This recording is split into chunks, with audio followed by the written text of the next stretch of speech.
Hello, everybody, and welcome to another episode of A Happy Moment. My name is Dan. Glad to have you with me today. And today I have a very special guest. He is the creator of the Under the Neighborhood tabletop role playing game, Kyle Decker. Kyle, welcome to the Hello. show.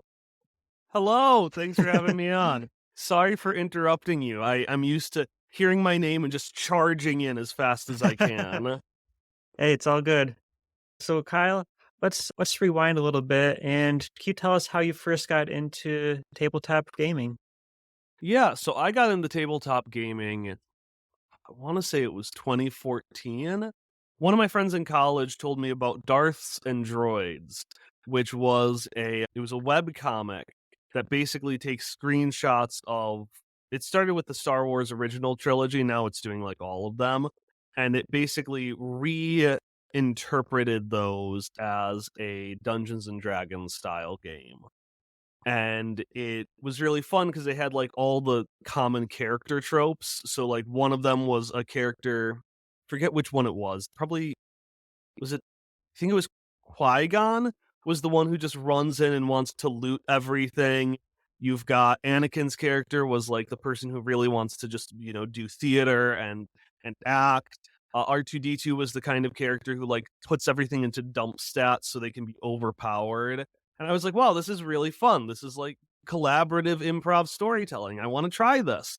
So then a friend invited me to a game and we played Pathfinder, which, if you're not familiar with Pathfinder, it's not the kind of game you want someone who's just wanting to do light improv to play because it's very chunky and rules heavy. But I still had fun playing with friends. And then after that, I was introduced to The Strange, which is Monte Cook Games, the creators of Cypher System, would hate if I said it.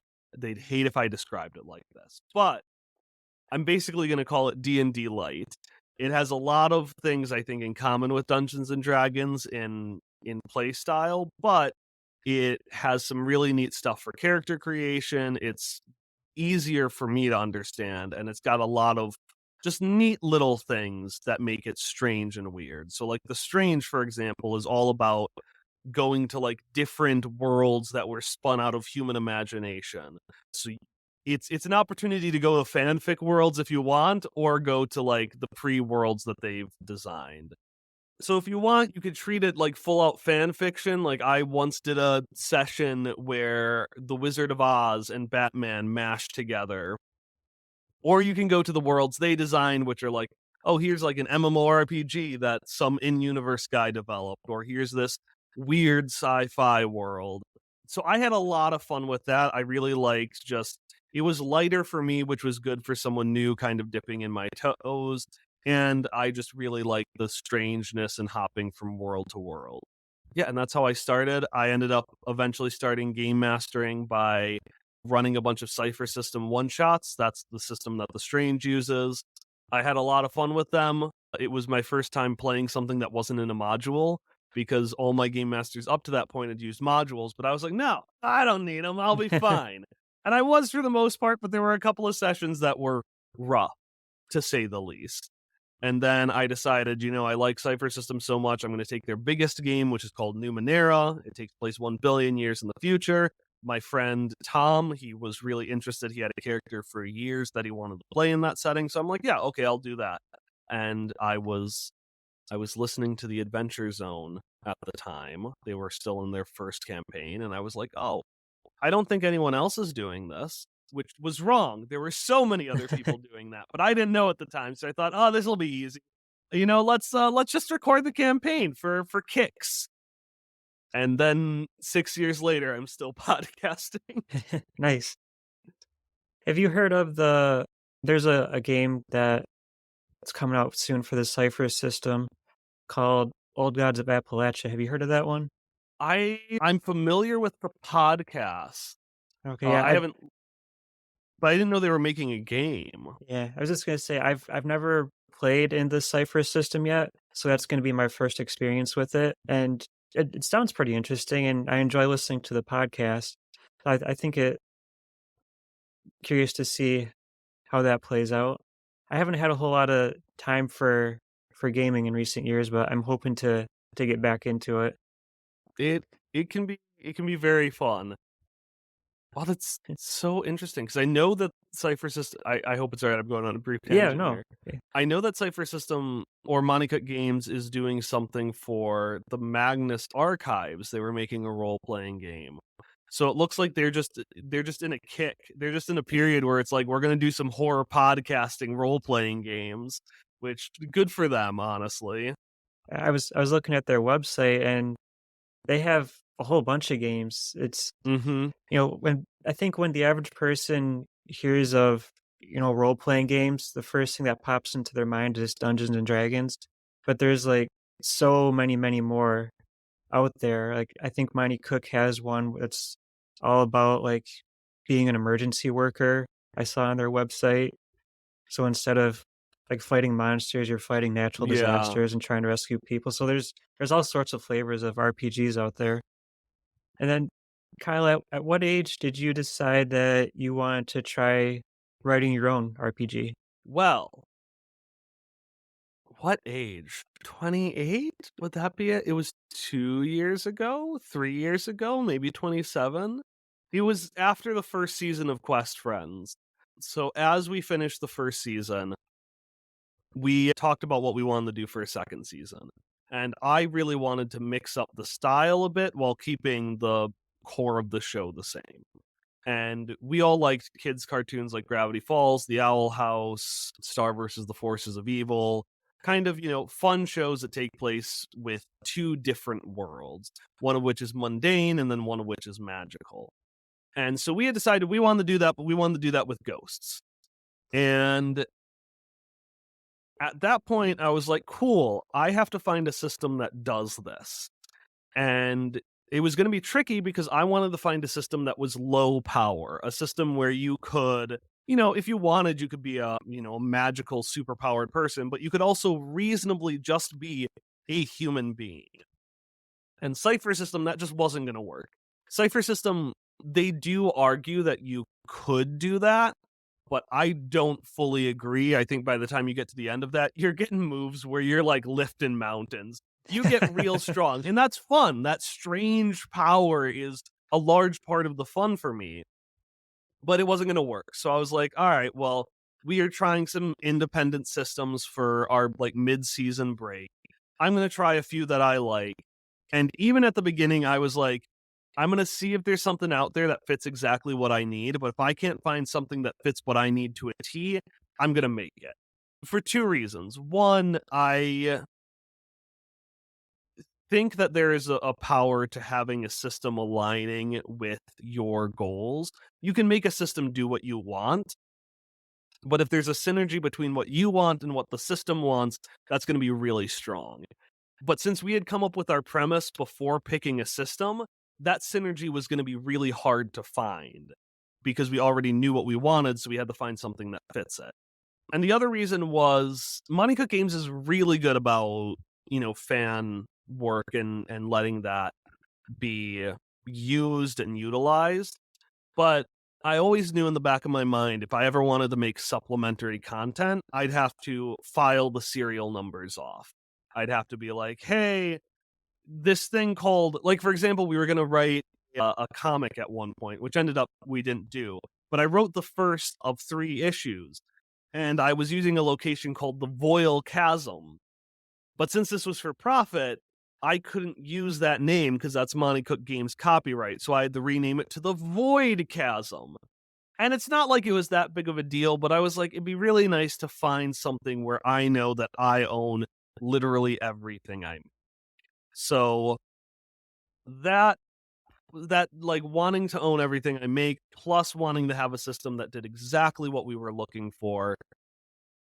I tested a couple systems, but by like the third session of testing, I knew this isn't me trying to find a system. This is me looking at systems that do close to what I want so that I can then use them as inspiration to make my own. And this is Under the Neighborhood is it's like a modern day RPG. Well, about are the characters kids in it? So the characters can be any age. It's typically modern day, so it is, although you could theoretically set it in, the not so distant past, not so distant future. It's a cartoon. It's not a cartoon. It's a role playing game inspired by kids' cartoons like Gravity Falls, The Owl House, uh, The Ghost and Molly McGee, Dead End Paranormal Park. That's a real good one. And so these shows have they have a through line that this game kind of follows. And the through line is that there are two worlds. There's a mundane world, which is almost always modern day, pretty just suburbia. It's pretty much what part of the United States you want to be in. Star versus the Forces of Evil is in the Southwest. The Owl House is in Connecticut. Gravity Falls is up in Oregon. I think they're in Oregon. They're in the Pacific Northwest. I know that because they have a character named Pacifica Northwest. So you have this mundane world, and then you have this magical world as well. So in Amphibia, it's an island full of frogs. In Gravity Falls, it's the strange creatures in the woods right outside of the town of Gravity Falls. And the joke that most of these do is that even though this world is magical, it's also pretty mundane as well. Like a lot of the complications they go through are things that are exaggerated versions of everyday stuff. So, for example, in Gravity Falls, Dipper, the main character, feels like he isn't manly enough. He's a 12-year-old. He's like, I'm not manly enough. So he goes to this, the woods, the magical part, and he meets the Manitars, which are very manly minotaurs. And it's like, yeah, sir, it's magical and silly, but it's also like it's just a group of jocks. Like it's not that strange. And that's kind of where the joke for a lot of these shows comes from. So that was a very long way of saying, yes, it is typically modern day. And then characters, they're kids on the cover, and these shows almost always star a couple of kids, but a lot of them also feature adult characters as well. So the Owl House has Ida Clawthorne, who I don't know how old she is, but probably middle aged. Gravity Falls has Grunkle Stan, who is very old, and Amphibia has Hop Pop, who is also old. And our show, Quest Friends, similarly has two kid characters, one middle aged character, and then one character who's a skeleton that's hundreds of years old. So there's the mundane world and there's like a magical world. Yeah. Uh, how how do the characters like travel between the worlds? That is something that you actually figure out. Oh, okay. So in the system has a pre-made setting, the setting of Quest Friends Hereafter, where the world of the dead is only a plane ride away. And in that case, getting to the magical world is via a plane because that's the pitch. In some of these shows that take inspiration, it's like, oh, here's a magical MacGuffin, or Gravity Falls, you walk to the woods. It's right there. It's literally 5 feet away. So in the system, there's a section called Designing Your Neighborhood that walks you through kind of some setting creation prompts. And one of them is how do you travel between worlds? And you can come up with whatever you want, but the 6 options I have are using a special device you found in your attic through a portal only a few people know about, by walking into the woods next to your home, with a little faith, trust, and pixie dust, by taking an airport style theirport, which is what Hereafter does, and then through a choreographed dance is the final option. So the system is very setting agnostic. I've made a couple of settings for Patreon because I make supplementary content roughly every month for our Patreon. But eventually I want to release some of that in like a bundle of world settings. Because right now the answer to a lot of things that get more specific than mundane world, magical world is you decide. Okay. Which I Uh, think can be a strength because the specifics of the world don't matter as much as the relationship for the system. But I know some people like pre-established settings. Yeah. Let's talk a little bit about one of my favorite parts of trying out a new RPG, and that's character creation. How does that work in Under the Neighborhood? So, Under the Neighborhood is a fusion of Powered by the Apocalypse and Cypher system because Powered by the Apocalypse is very good for low power settings, and Cypher system is what my friends and I were used to. And ultimately, this was a system that was designed for us and then retrofitted to work for other people. A character in Under the Neighborhood, you have two things: you have a playbook and a descriptor. A playbook is a very big picture thing. It describes your relationship to basically these two worlds and your relationship to each other. So you have the guardian, somebody who's really protective of others and cares more about their friends than the magical world. You've got the opportunist, someone who's a bit of a gambler who likes their high highs and low lows. And then you have some of the weirder ones. You have the Mon trainer. This is your Ash Ketchum, your Yugi Moto, the person who collects little critters and then makes them fight. You have the animal companion, which is you are literally an animal companion. You are like the talking cat. And then in the supplement that I released, we have a couple of other ones like the magical girl, which is, you transform into a magical form in secret, and then the slapstick, which is you're a Looney Tune style character. So the playbook is meant to be a big picture thing. You get multiple moves, which are basically abilities from it. They help dictate your stats. They give you a couple of skills being things that anyone can try, but that you're better at. So, casting magic wouldn't be a skill. Not everyone can do that. Unless they can in your world, in which case I guess it is a skill. I'll say, bounding 10 stories tall, that's not a skill. Not everyone can do that. But crocheting, everyone can try that. I can't do it, but everyone can try it. So that's kind of what skills are meant to be. So that's the playbook. That's the one half. That's kind of the big picture idea. That's where you get most of your moves from. That is the main thing that defines your character. But something that I stole from Cypher System, which they call foci and I call descriptors, add a little bit of juice that I really like. So a descriptor is a lot more specific than a playbook.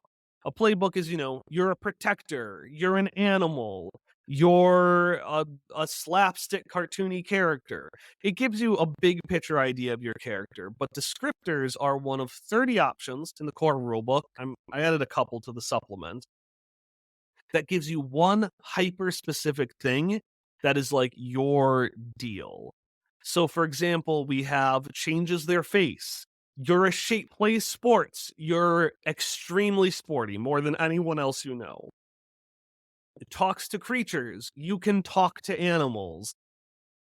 Or my favorite to point out whenever I crossover, has a podcast. So the idea is that the playbook is kind of a big picture idea of, a lot of the things you can do, and then descriptors are kind of your specialty. Here's this really unique character thing that only you can do. I mean, lots of people have podcasts, but out of your group of players that only you are doing. Are there any limitations? Like if you choose a certain playbook, then you only have access to certain descriptors? No, it's completely open. The only and I'm gonna add two disclaimers to that. The only two kind of limitations are we like people not to overlap. I wrote it. I like it when people don't overlap playbooks or descriptors. That's something that's common and powered by the apocalypse. That way your stuff feels a little more special. And then the only other one is that there are a couple of descriptors that are basically better versions of playbook moves. So I encourage anyone who makes it to make their descriptor different from their playbook.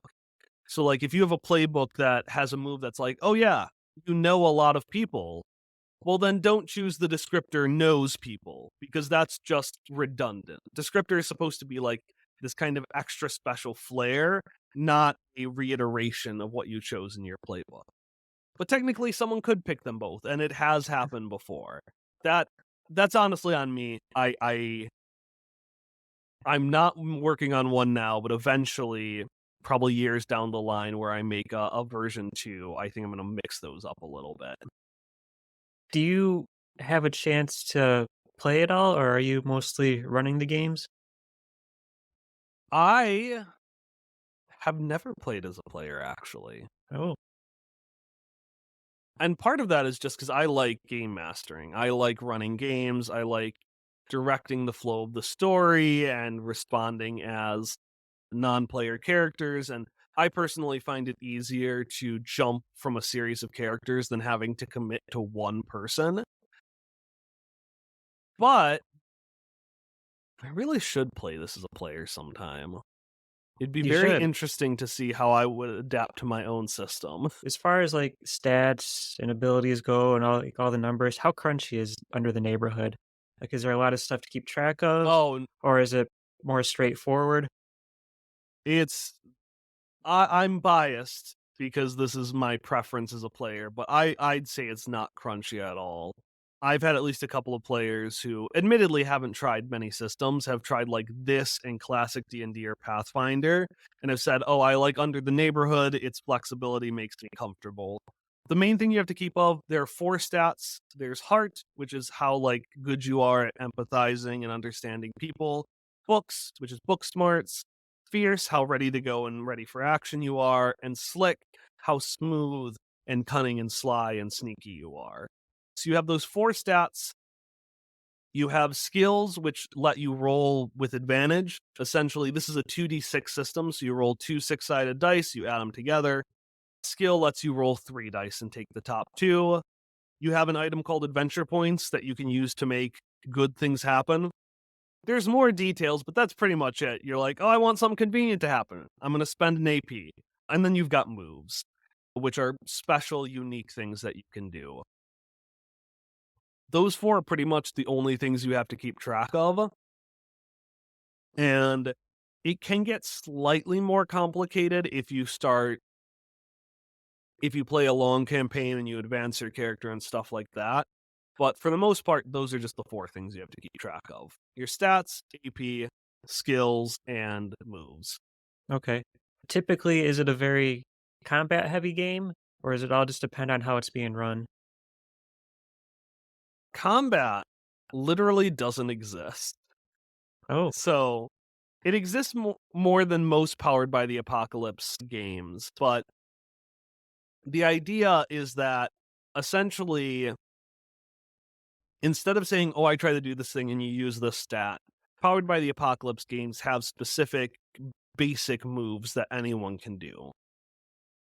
So you're trying to convince somebody, you use the move convince somebody. And based on your roll, you can either succeed, kind of succeed, or fail. And the game will give you a list of, hey, if you succeed, here's what you can choose from. If you kind of do in the middle, here's what you can choose from.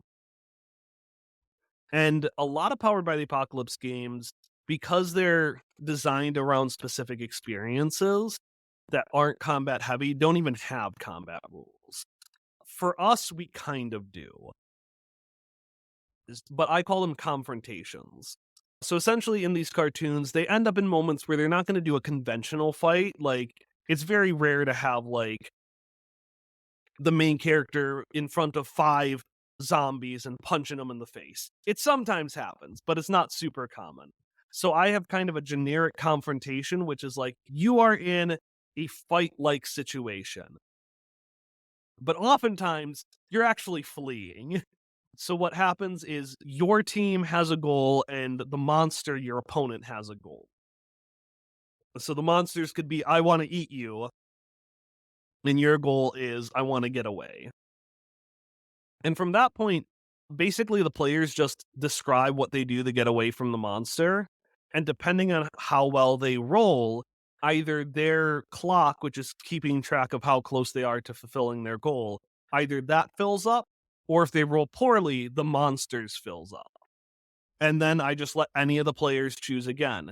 So it's a very player driven combat confrontation kind of system where when the monster enemy reacts, it's only ever in response to player rolls. Like they're not rolling defense or anything like that. They're just rolling to see how they do. And if they roll well, they succeed. And if they roll poorly enough times, they fail. okay. So it sounds like Um, combat is more like story focused as opposed to, like, Dungeons& and Dragons where, like, the DM's rolling for, like, random encounters where you just get attacked by these random monsters and was that accurate? Exactly.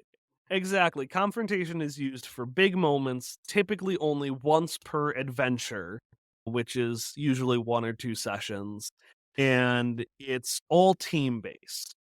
You don't have individual health pools or anything like that because the idea is that either everyone succeeds or everybody fails. You're all in this together. Okay. That sounds pretty neat. Are there, like, supplements for it that have scenarios, or does the dungeon master or DM create all their own scenarios? Like, are there any pre-generated So, campaigns? aren't any pre-generated campaigns so far. There are 3 pre-generated adventures. I have them separated into high prep, medium prep, and low prep. That being said, the setup of this game does have something established in it that is meant to help the game master kind of come up with a session. And it's our core mechanic called Slice of Life Complications. So, in the cartoons that inspire Under the Neighborhood, essentially every adventure starts with something really mundane that then, with the magical world, spirals into chaos. So, the example I gave earlier of Dipper and the Manitars, his complication was just his great uncle was being mean to him and calling him not manly. Like, that's a pretty mundane thing.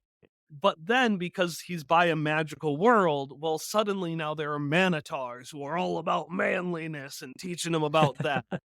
So at the beginning of each adventure, our every player goes around and they describe something that is going wrong in someone else's lives, but it has to be very boring and mundane.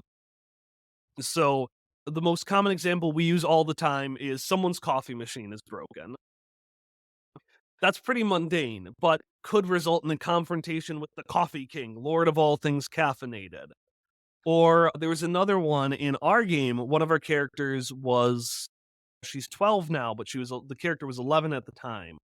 And so her complication was she wanted to see a movie, but no adult will go with her and it's PG-13. So then it led to this session that was all about breaking into the movie theater, and suddenly there was a fight where the monster on the TV screen came to life.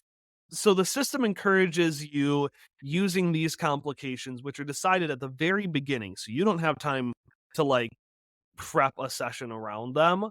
Although you can prep certain sessions. In my pre-made sessions, I have some that are like, this one is designed around whatever complication happens, it fits within this larger narrative.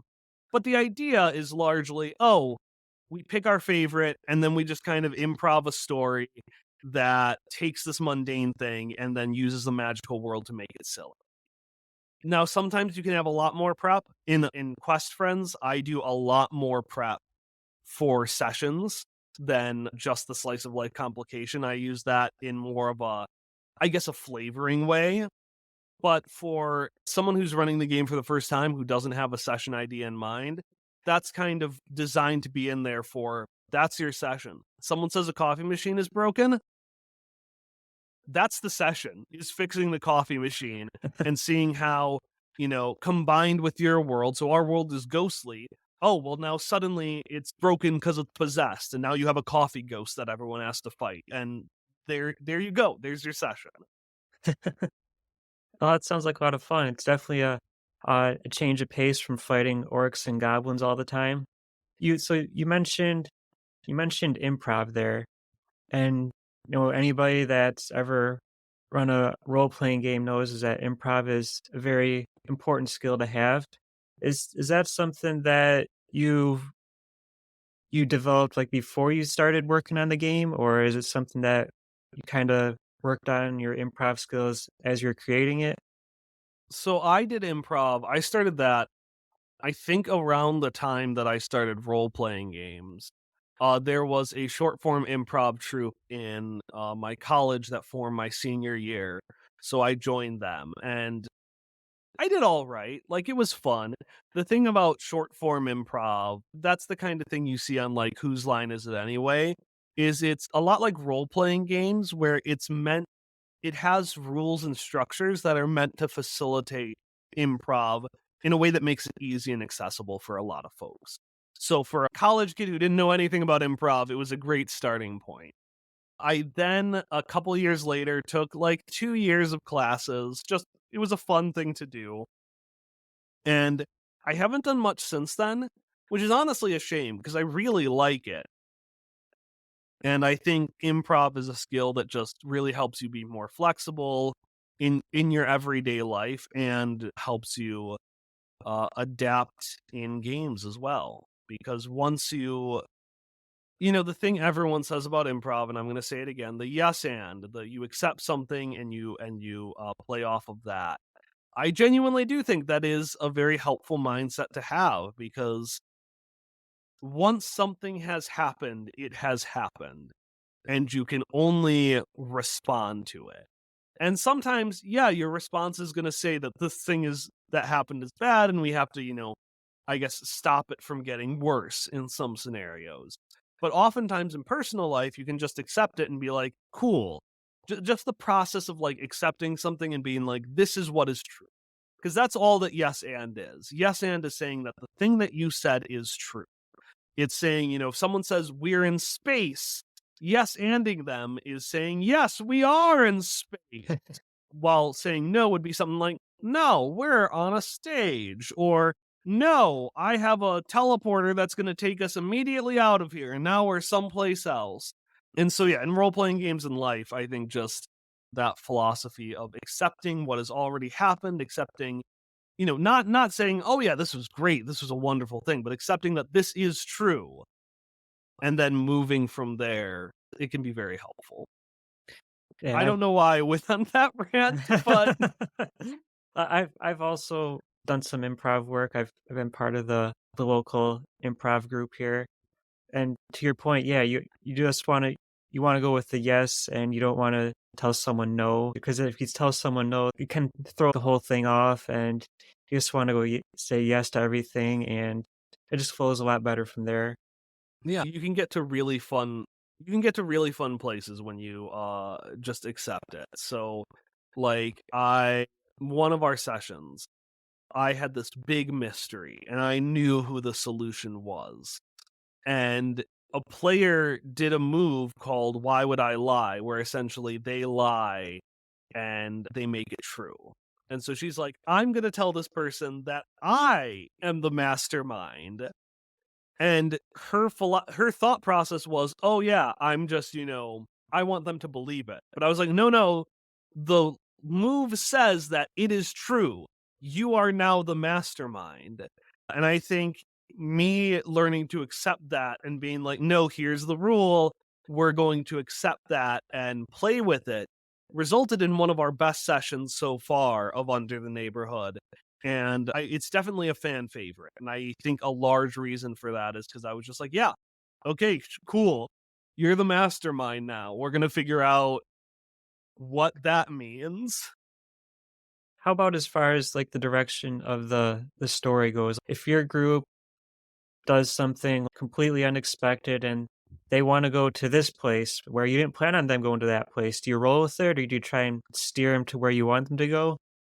I try to roll with it. Well, I do. The way this system works is that it's split into kind of episodic adventures. So, to get into the adventure pretty quickly, I often start with, "Hey, you're here doing this thing." So that's often the starting point that I start with. But if someone has something where they say, "Oh, our slice of life complication takes place in this other place," I'm like, "Yeah, sure." The nice thing about these kind of systems is you have a few set locations and you often don't detour to the other half of the planet because you're very centralized in one place and it's just what you do here. But a nice thing about the episodic structure is that essentially what happens is you have a bunch of episodes that are isolated, doing their own thing, maybe vaguely touching on the overall plot. And then you have one or two big picture, like, here's the big story sessions. And the nice thing about that is because the other ones are isolated, is that players can really go wherever they want. And at the end of it, you can decide what you want to keep and what you want to say, yeah, that was a one time thing. We're going to throw that away. Because there's things that happen, like, there's a guy who once trapped everybody in a ball pit maze, and he hasn't come back, because I was like, he was fun enough, but, like, he wasn't that distinct.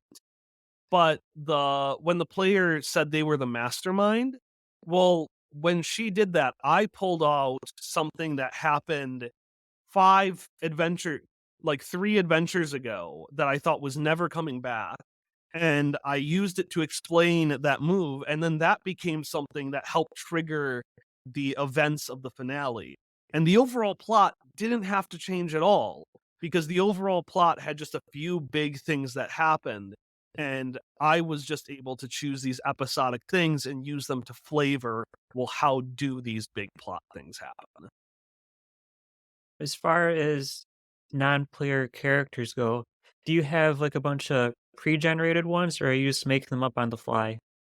You just make them up on the fly. I have a couple listed in my sample setting of the Hereafter, so I chose some NPCs from Quest Friends Hereafter, the podcast that I run, and I put them there. But there aren't really any mechanics for non-player characters. In the Patreon content that I've made for Quest Friends, there are these things called monsters, which are stronger NPCs designed for long campaigns. But for anyone playing the base game who's only doing a couple of sessions, there's no real mechanics for NPCs. So it gives you the freedom to just if if someone says, "Oh yeah, I was talking to Bob from IT," you can just be like, "I'm Bob from IT. I like computers," and that's it. That you have an NPC. You don't have to do anything else. That's it. That's all you need for Bob from IT. Because as the game master, until you get to the really complex Patreon only rules, well, not really complex, but more complex, the game master is never rolling. And everything is dependent on the roles of the players. So you don't need anything for an NPC besides what you need in the moment. You draw a lot of inspiration from cartoons. How did you decide on those specifically? Are those just the ones that you grew up with, and that's how you why you decided on those? No, we like them. That's pretty Okay. much it. The first one of these genre of shows I saw as a senior in college. We just like them. We just think they're fun. They're something that we all like. They have a comedy style that gels with a lot of what we like. They have a storytelling style that fits what we all like as players. So it was just something we all liked, and that's the same reason we chose the setting, where the world of the dead is a plane ride away. We just like ghosts, not like scary Halloween stuff. I mean, some of us do, but I'm a coward, so I don't. But like, we like ghosts and zombies and vampires and skeletons. They're just a fun vibe. So we're like, well, we like ghosts. We like Gravity Falls. Let's do Gravity Falls, but ghosts. And that's how we landed on it. Have you ever had anything, like, really outrageous and unexpected happen in one of the games that you've been running? Well, besides someone completely upending who they were, I'm gonna have to think about that. Because that's the biggest one. So the biggest one was when someone said they were the mastermind. Although that whole thing, I'm not going to spoil what happens there. That spirals. That spirals real bad. That was just the start of a domino effect of the players ruining my life. And it was wonderful. It was magical. I'm trying to think of what else has spiraled. Because that's probably the biggest one that's been like outrageous so far. I'm gonna I'm gonna check and see if there's anything really big that jumps out to me, because that was the biggest one. Yeah. Mm, Not necessarily even anything really big, just, like, really ridiculous, like, one time when early in my Dungeons& and Dragons career, I was playing a monk, and we were hunting down this group of orcs that were in a cave, a dark cave, yeah. and I was this human monk, and the rest of my party, they wanted to strategize and think of the best way to approach it. You know, Mhm. I'm a newbie and I just wanna go charging in there, and so that's exactly what I did. I was charging into this dark cave. I said, "I'm gonna charge in. I'm gonna do a flying jump kick just at whatever," and I ended up rolling Yeah. a 1. So, my character trips over a rock and got his brains bashed in. So that was one of my early big blunders from gaming. That's oh no. Alright, I've got something in mind. So, in one of our earliest sessions, one of the players had essentially necro mice, which are just mice. She had a humane mouse trap, and the slice of life complication was that no matter how many mice she catches, they keep reappearing. So I was like, oh, so I'm going to say it's a magical mouse trap, and it starts duplicating them. Well, one of the players punches it at one point and is like, I forget if it was they wanted to break it or they wanted to duplicate their arm.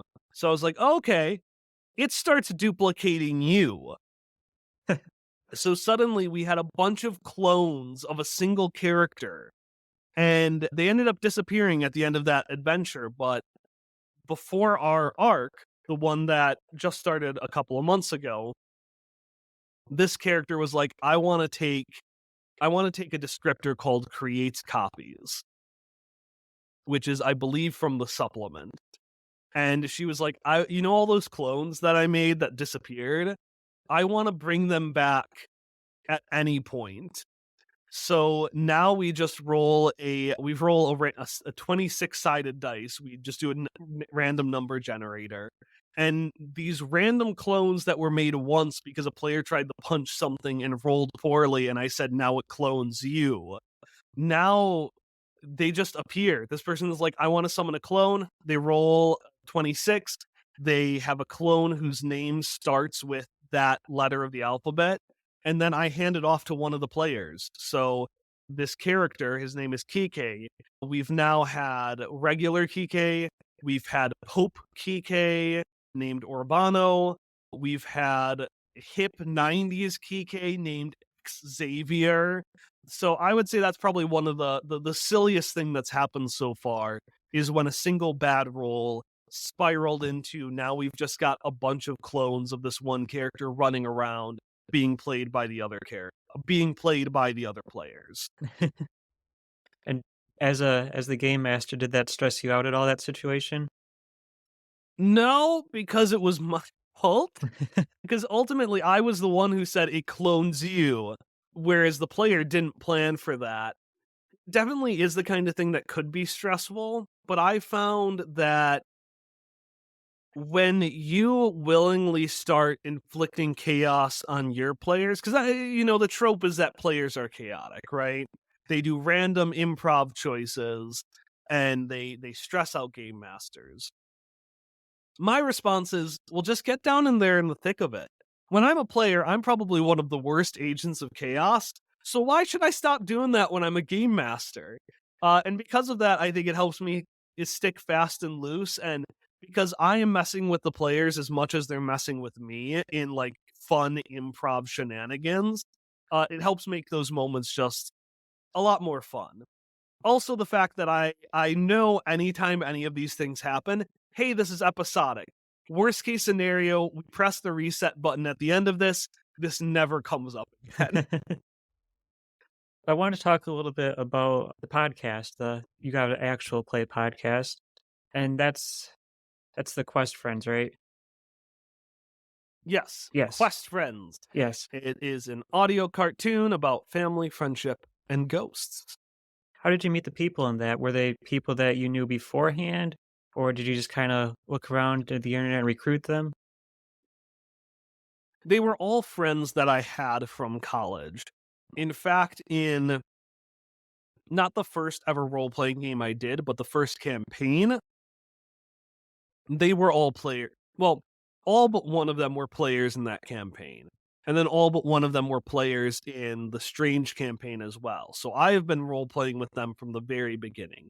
And then the one that was added, which is my spouse, Emily, they joined in when I started running games.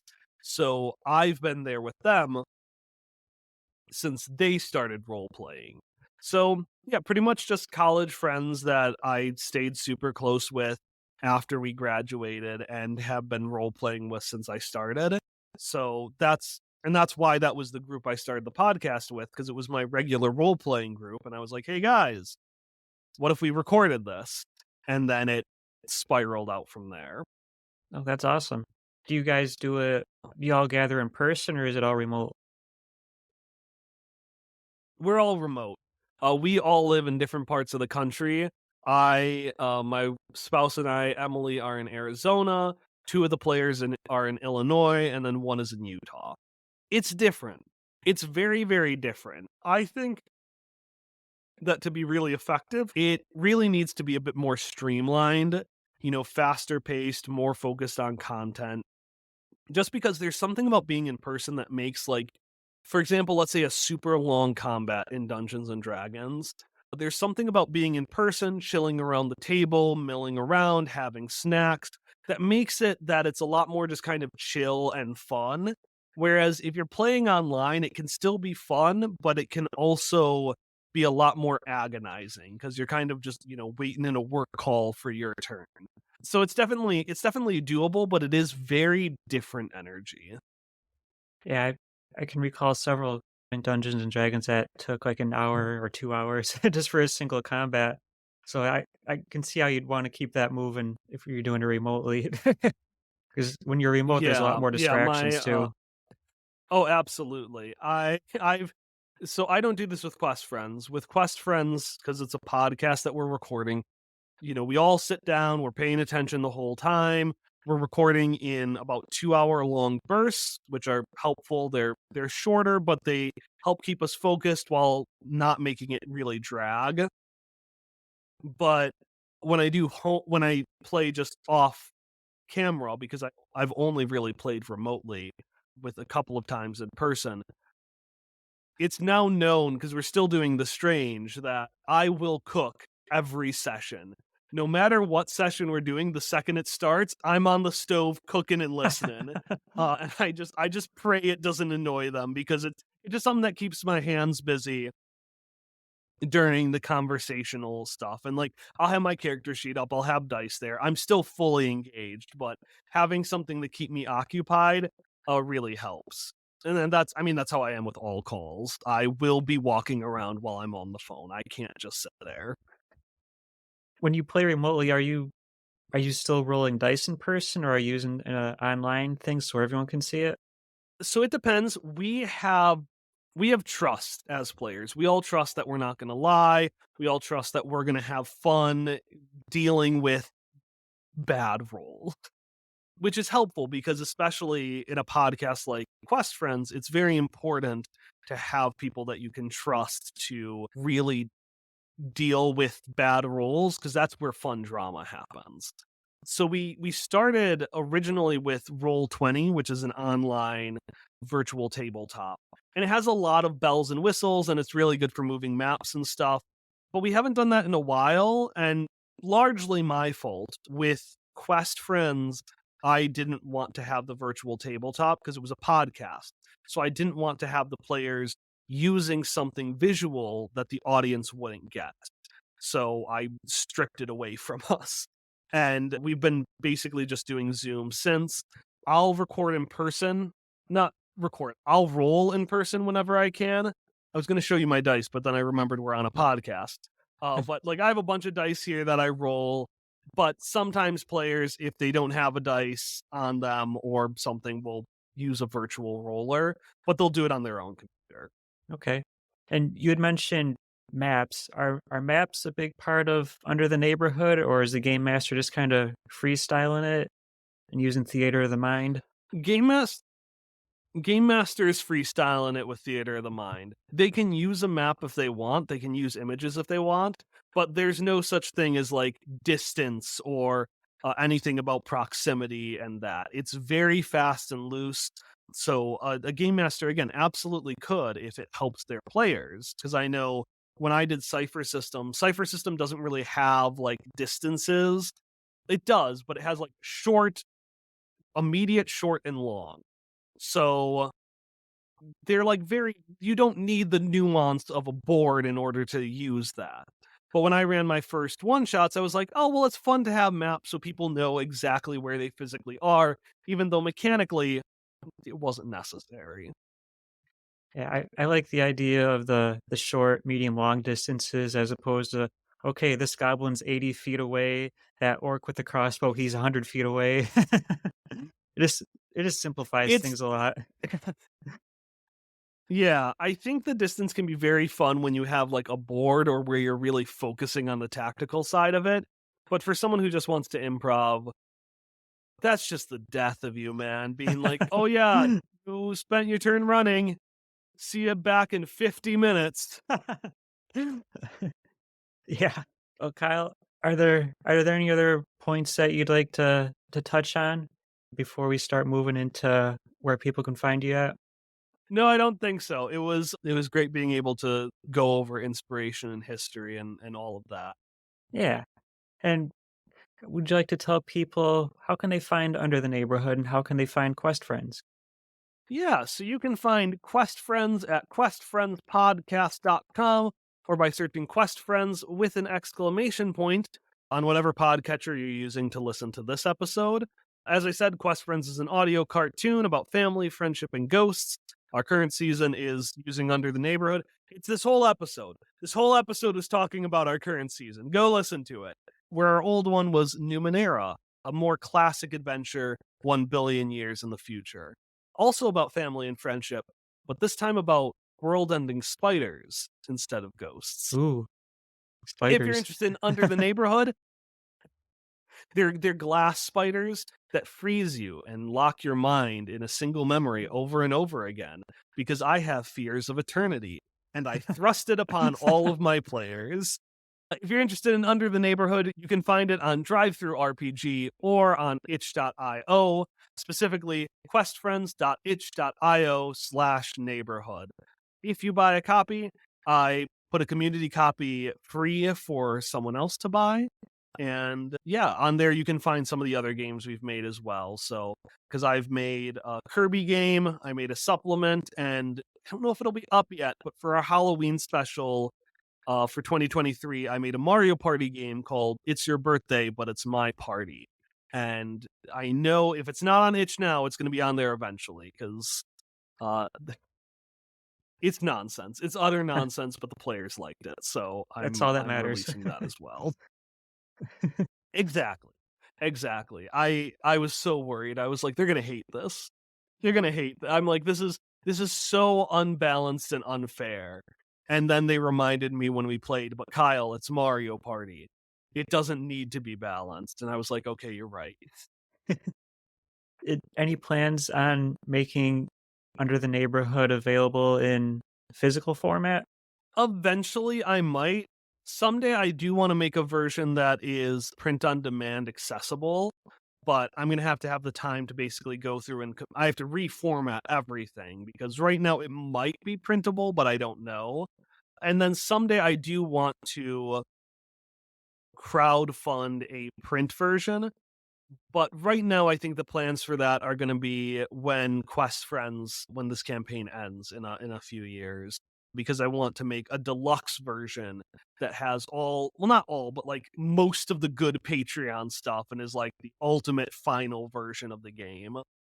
In that one, I'll probably crowdfund a printed version for. Okay. And if someone was listening to this episode and they're thinking, I want to know more about Under the Neighborhood, are you on social media where people can reach out to you? Yes, we are. So you can find us on twitter.com or x.com if they finally kill the Twitter /quest_friends. We're also that on TikTok. We've got a bunch of other social medias as well, like Tumblr, where I answer fan questions, and Facebook. But Twitter or TikTok are going to be the best places to reach out to us. You can also find me personally on as Decalodian on Twitter or on Instagram because I didn't want to make it easy for you and have it be two websites. It's now three websites, but only two per social media account. And I'll throw some But the links in the best, description to help people find you too. perfect, thank you. But best way to get in touch with me, if you go to questfriendspodcast.com, we got a contact page. It emails me directly. Um, that's an easy way to get in touch. Okay, awesome. Well, Kyle, thank you so much for joining me. It's been great. Yeah, thanks for having me on, Dan.